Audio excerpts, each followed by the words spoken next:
The name of this story is What If? What if you were a reporter and your newest assignment took you on a flight to Cairo, Egypt? Your chartered plane is a small single-engine plane with just enough room for you and your assistant. The pilot sat in the cockpit, just large enough for him. It was Christmas time, and you were informed 2 days ago by your editor that this story was so important that the paper could not miss out on this opportunity. Your assistant hated flying and was doing nothing but complaining about how you were going to crash and be seriously hurt. You did your best to assure him that everything would be all right. After all, your pilot had flown hundreds of missions during World War II. You are about an hour into your flight when a massive storm appears out of nowhere. The plane is tossed and turned for what seemed an eternity. The pilot yells back at the two of you and tells you to brace for impact. Your assistant has this look of terror on his face. You assure him that everything will be okay. The plane starts a deep plunge to the ground, and in the back of your mind you know this is certain death. You remember when you were a child how Grandma used to take you to church where you learned how to pray to God. You drop to your knees and try to remember the prayer that the pastor would invite everyone to say at each service. Our Father, who art in heaven, hallowed be thy name. Thy kingdom come, thy will be done.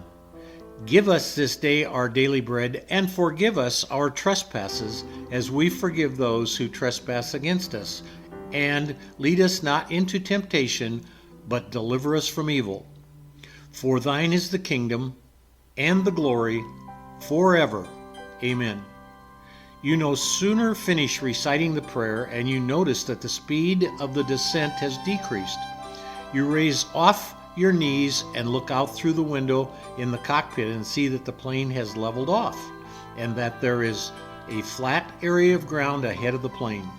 The pilot looks at you and without saying anything lets you know that he is going to attempt to land it there, not knowing that the wheels have been damaged during the storm. As the plane touched down, one of the broken wheels caught in the ground and flipped the plane onto its top. The mayhem inside the plane was short-lived as all three occupants were knocked unconscious. As you lay there in the wrecked plane, you hear a voice of a woman. Come out, come outside where you will be safe. You crawl out of the plane, amazed that you are in no pain. The crash must not have been as bad as you thought. Come with me, walk with me to the top of the hill, and look out at the beauty of the world. I heard you calling my name, you explained to the young woman.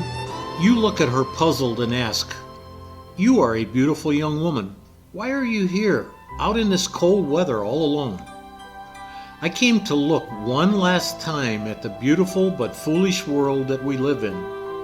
I've decided that I should leave this world for a better place. With all that jealousy, greed, hatred, wars, lying, selfishness in the world, I have decided I would be better off if I never finished growing up. To grow up, I must be able to endure all of the evil in the world. Just look at the village below. Can't you see all the darkness that is rising up from there? The people really don't like each other. They mock and beat and torture each other, all in the name of the law. Why would I want to grow up in a world like that? No place on earth can be called my home. Don't you hear it? The voice of hatred and jealousy rising up out of the ground below us. Yes, I can hear it. It is not a pleasant sound to listen to. Can I grow up in a world like that? A world where no one cares about each other? What type of person would I turn into? I can't stand the thought of being like the rest of them.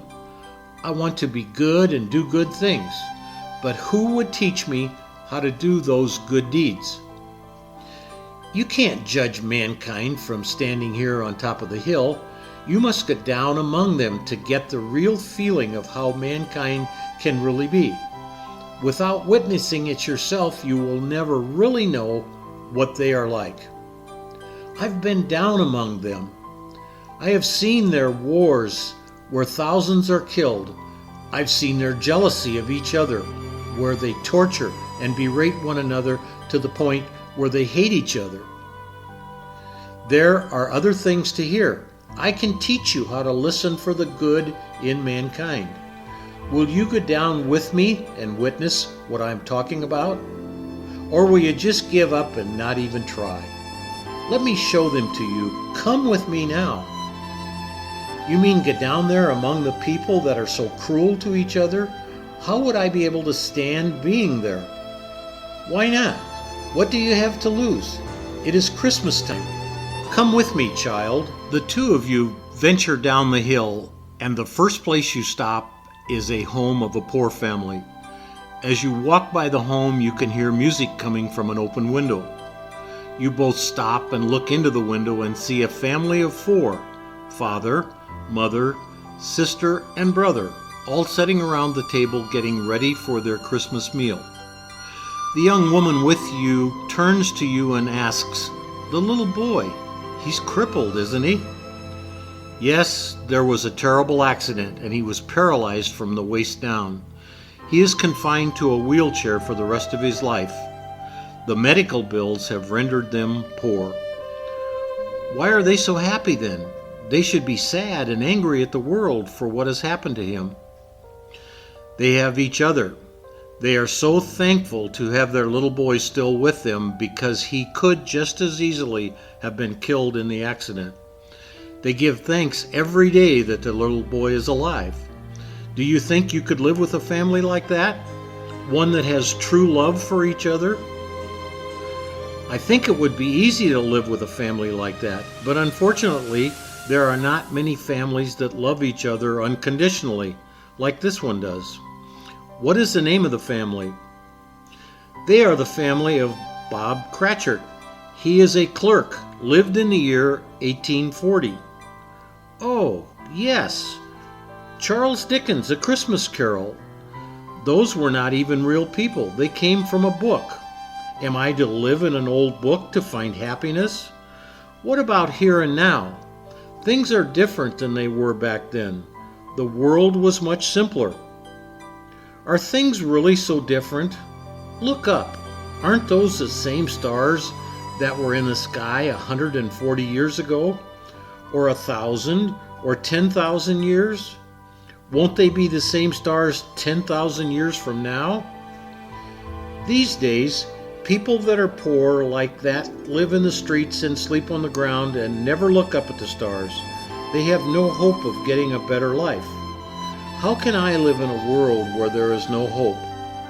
Why should I want to continue? No one even knows my name. No one cares about me. You must realize that I want to live in this world. I love this world. I have seen many beautiful things in my life, but with each beautiful thing I have witnessed, a dozen horrible, disgusting things have occurred. How can you not live in this world? Come with me. I will show you the reason that you must go on living. Come see what will happen to the world if you're not present in it. The two continued walking for some distance, passing other homes and people. People are proving the young woman's statements of how cruel and mean they are to each other. Finally, they come to a very large brick building. They enter and walk down a long, dark corridor. As they approach the end of the corridor, a door comes into sight. You pause at the door and you look at the young woman and see that she has a puzzled look on her face. "Why have you brought me here to this place?" she asks. Thurston took her hand and held it ever so gently and leaned down and whispered into her ear, "This is one of the main items that will no longer be here if you decide that you no longer want to go on and you leave this world. It would be a horrible mistake for all of mankind. It could mean the end of civilization as we know it today. Open the door and see what effect your leaving will have." The little girl slowly walked to the door, stood there for a few seconds, and then slowly, reluctantly reached for the handle of the door.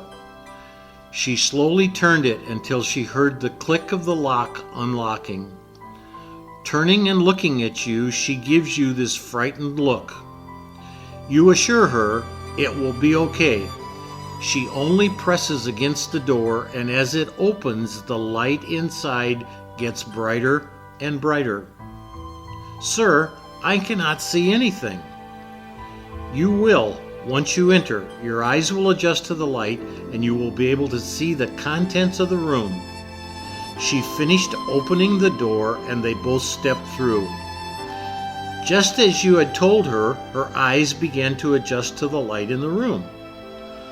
Once adjusted, she could see the room was endless and filled with millions of baby cradles with a child in each one.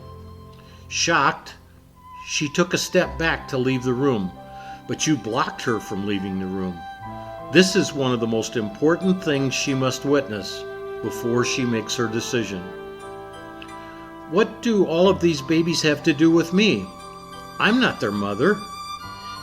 If you decide to leave this world and not finish out your mission, these babies may never see their parents and siblings. They may never be given life. And if they are not given life, then what do you think happened to the rest of the world? It will die out, because youth is the lifeblood of our civilization. "Oh, sir, I'm so confused. I came here to save you, but you are not trying to save me. I don't know what to do. Please tell me what I should do. If I leave this world, what you showed me may never happen. If I decide to stay in this world and finish out my life mission, is there any guarantee that the world will change for the better?" "My child, there are no guarantees in this world. All I can tell you is that you have to weigh what you think will be for the better of civilization, and then make your decision." Suddenly a faint voice could be heard. "Mr. Thurston, Mr. Thurston, are you all right? You have a serious gash on your head. We need to find a way out of here and get you to a hospital." "Who were you talking to? When I came to you, you were standing outside the plane looking down over the top of this hill, and it sounded like you were explaining something to someone." "Yes, I was talking to a little confused girl. She really didn't know what she was going to do with the rest of her life. I was just trying to help her out." "I didn't see anyone with you. Did she have a name?"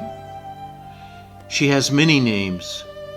Peace, love, harmony, serenity." You look down at your partner and ask him if he knows where you are. What they are seeing is a small village which looks to be pretty poor. Over onto one side is an inn, and behind that inn there is a stable. "This looks like Bethlehem, but it can't be. That was over 2,000 years ago. I am confused." You look at your partner and then explain to him, "We will know shortly whether I reached the little girl or not. It is just about time." And just as if it was a cue, a baby started crying down in the stable. And then the sky filled with a bright light as an angel from God descended upon Bethlehem and watched over the newborn baby. You looked at your partner one last time before fading back into unconsciousness and explained to him, "The girl also has one other name, guardian angel for the Christ child." You see, if she had decided to leave the world and not finish her mission, all of history would have been rewritten.